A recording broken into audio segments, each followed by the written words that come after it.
The section I know you've been waiting for, LaGrange Multipliers. What do we do with LaGrange Multipliers? What we're trying to do is find maxes and mins subject to some constraints. So I'm going to do a little bit with the PowerPoint here, and then I'll switch over. The concepts are not terrible. What's hard with LaGrange Multipliers is the algebra that goes into solving the problems and then get a little bit long. The idea is that there's some constraint. You're trying to maximize or minimize something with a constraint that's given, and the constraint curve becomes part of the solution to the problem. Think of like an economics application maybe where you're trying to maximize cost or maximize profit or something, but there's a constraint built in there somewhere. So the constraint is going to play a part in our maxes and mins. So you've got two or more independent variables. You want to maximize volume, time, profit. You're trying to minimize something, maybe surface area, friction. And so that means there's some constraint curve. The original function is what we call the objective function. And then we have a constraint curve. The constraint curve should be written in the form of g of xy is equal to 0. And the objective function is what we're trying to maximize or minimize. So when we get maximum or minimum values, those are going to be the z values on the objective function. But the constraint curve will help us to find those values.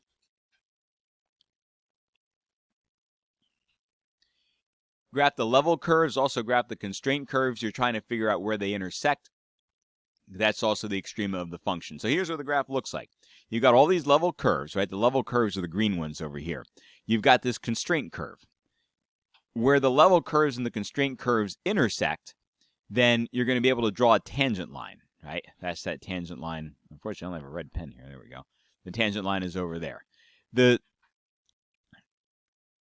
gradient then is orthogonal to the tangent vector.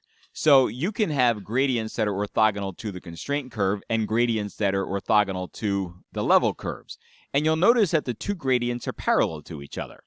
The only difference is some scalar between them, right? In the picture that's here, it looks like the gradient of f is a little bit longer than the gradient of g. So because they're pointing in the same direction, they're scalar multiples of each other. And in fact, eventually we're going to call that scalar lambda. It's a Greek letter.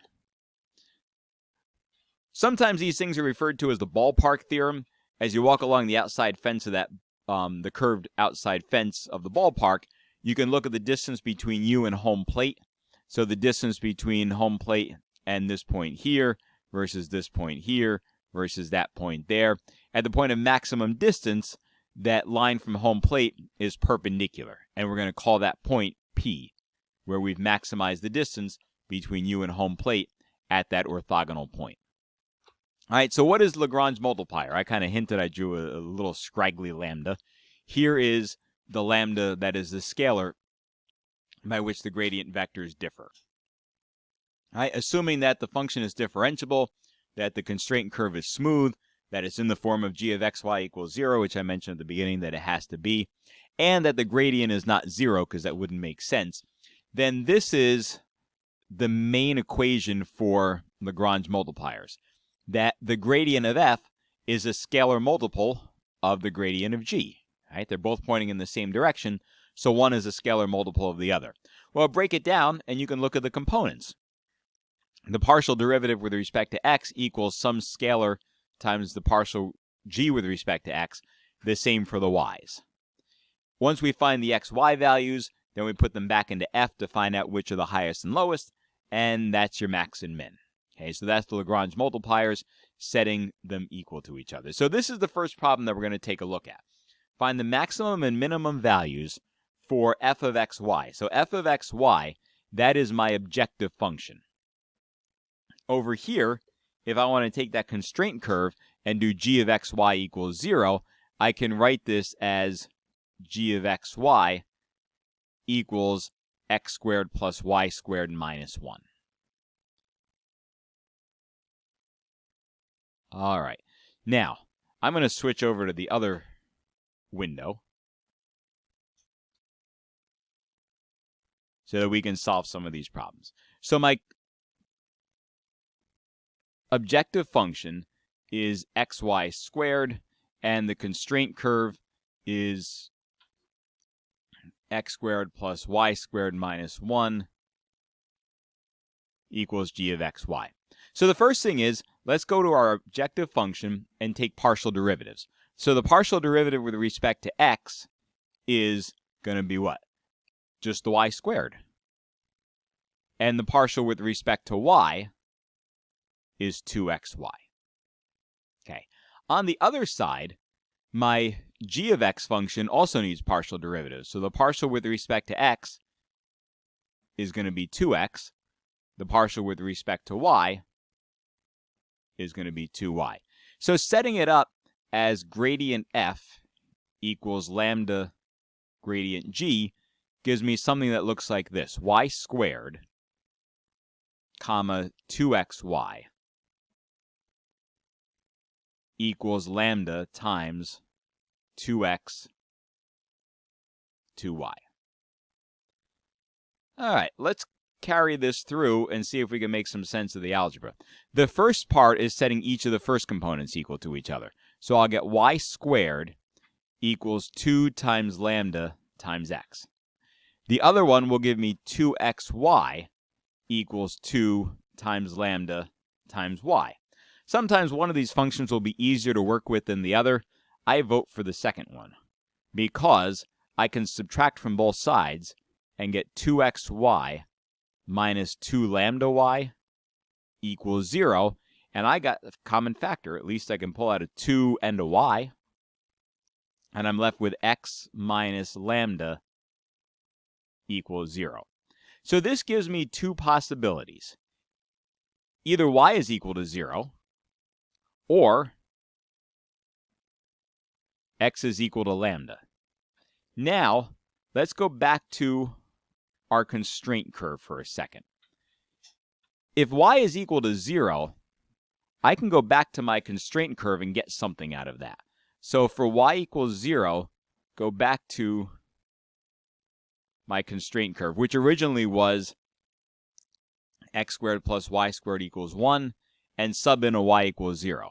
So this gives me x squared equals 1, or x equals plus minus 1.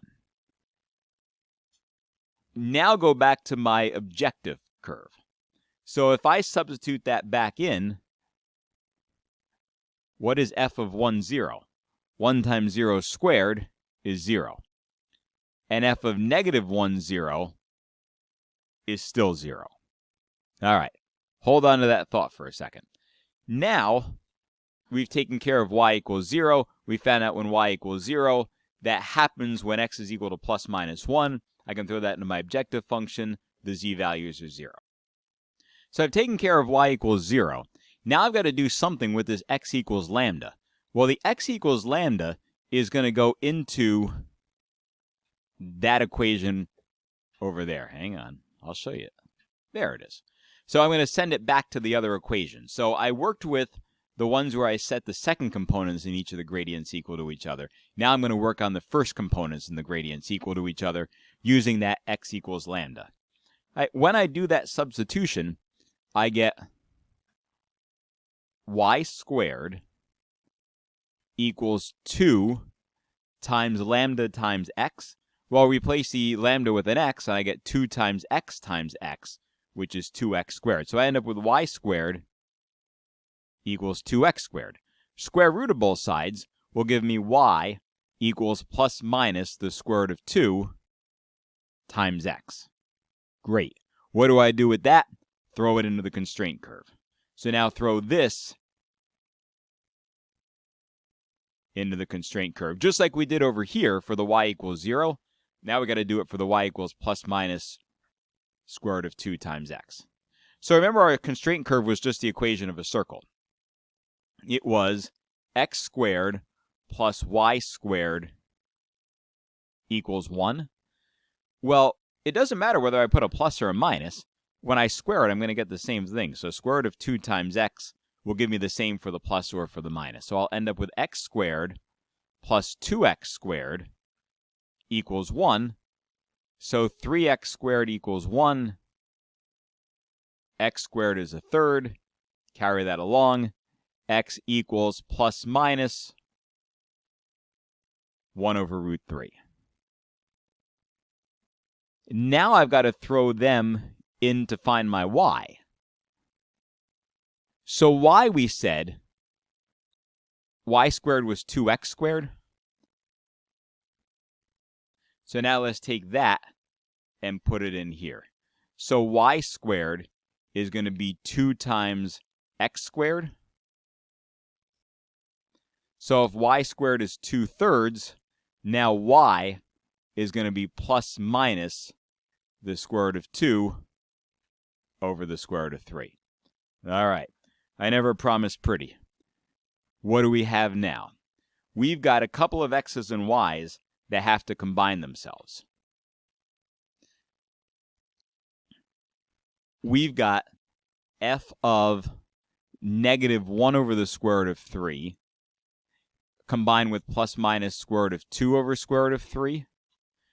We also have f of positive 1 over root 3 combined with plus minus square root of 2 square root of 3. I grouped them like this because the original function was f equals xy squared. So it doesn't matter whether I square it positive or negative, I'm going to get the same thing. All right, this isn't so terrible, right? I get negative 1 over the square root of 3 times the square root of the second term is just 2/3. So I get negative 2 over 3 root 3. Over here, I'm going to get the same thing except positive, right? Because I'll get 1 times 2 over square root of 3 times 3. Again, I'm squaring this y term. So if that's y, I want y squared. So this gives me positive 2 over 3 root 3.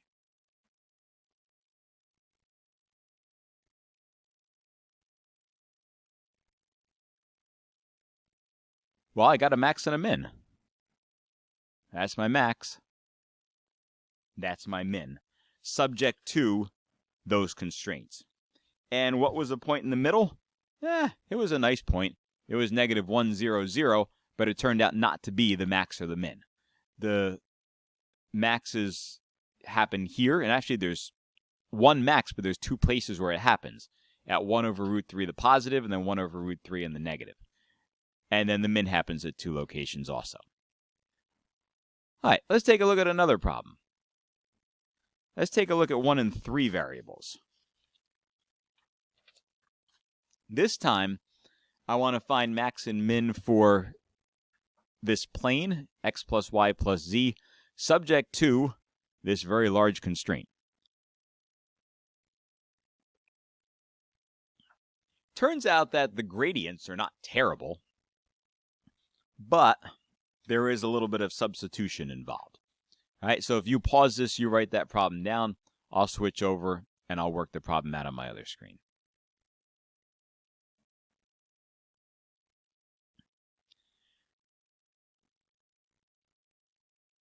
Right, if f of x equals x plus y plus z, or if f equals x plus y plus z, my objective function, the gradients are easy.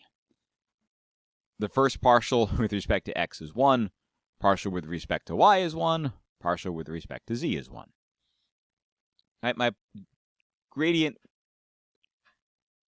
for g with respect to x is just going to be 2x minus 2, right? The y's and z's don't matter. Partial with respect to y is going to be 2y minus 2, and the z, there's only one z term, that's the z squared, and when I derive that, I get 2z. So here's our LaGrange multiplier.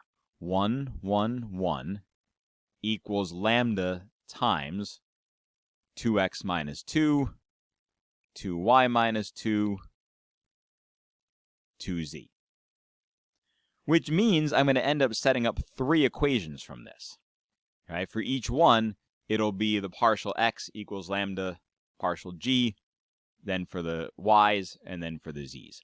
So the first one I get is 1 equals lambda times 2x minus 2. The second I get 1 equals lambda times 2y minus 2. And the third I get is 1 equals lambda times 2z. Look at the first 2 equations. These first 2 equations here and here are the same, except that one has an x and one has a y. So if I compare equation 1 and 2, then all that proves to me is that x equals y. Is that helpful? Yeah. Let's hang on to that thought for a second. Now, let's compare the second equation with the third equation. Here, if I factor out a 2, I get 1 equals 2 times lambda times y minus 1. Over here, I get 1 equals 2 times lambda times z. Oh, they're the same equations, except that here I have a y minus 1, and here I have a z. So underneath my light bulb moment that x equals y, I'm going to add the fact that z equals y minus 1. Right? If that's true, then that also means that z is equal to x minus 1.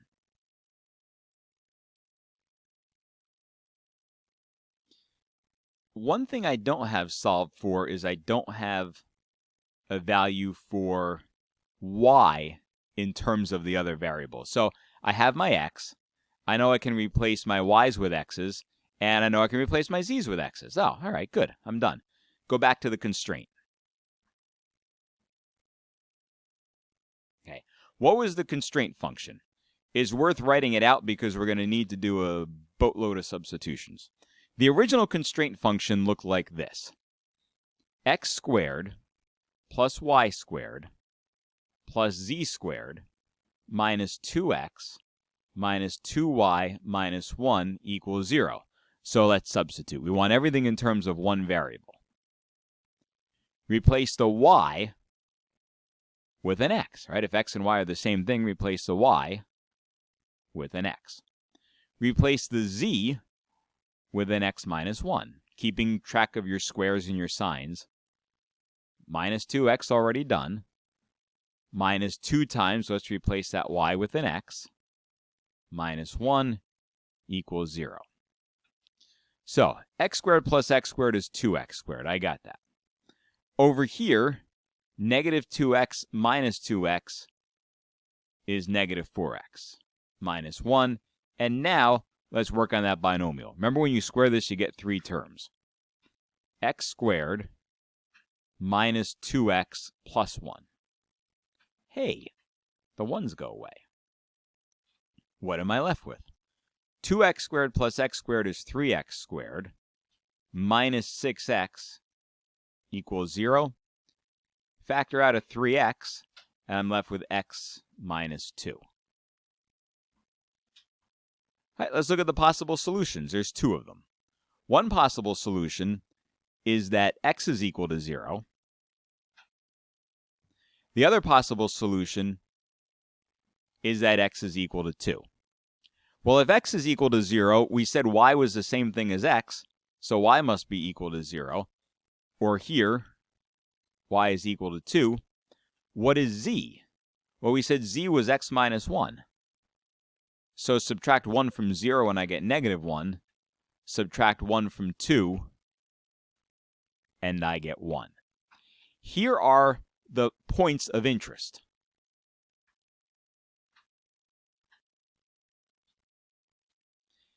Remember that the original function, f of x, y, z, was x plus y plus z. So, go back and substitute. The first point of interest is 0, 0, negative 1. So let's evaluate f of 0, 0, negative 1.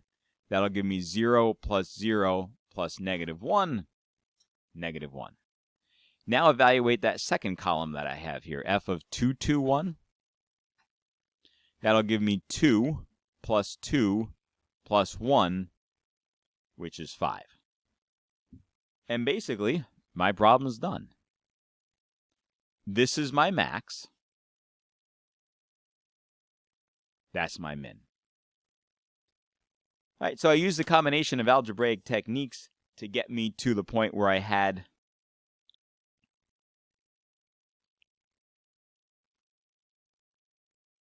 a way to back substitute and solve for lambdas and x's and y's, put them back into my constraints. From there, get points of interest, put them back into the original function, because the original function is what we're trying to optimize, and so that's where we go in the end. We got our points, we threw them back, we found the max, we found the min. And that's the end for this part. I'm going to do one more video with one more example from 15.8.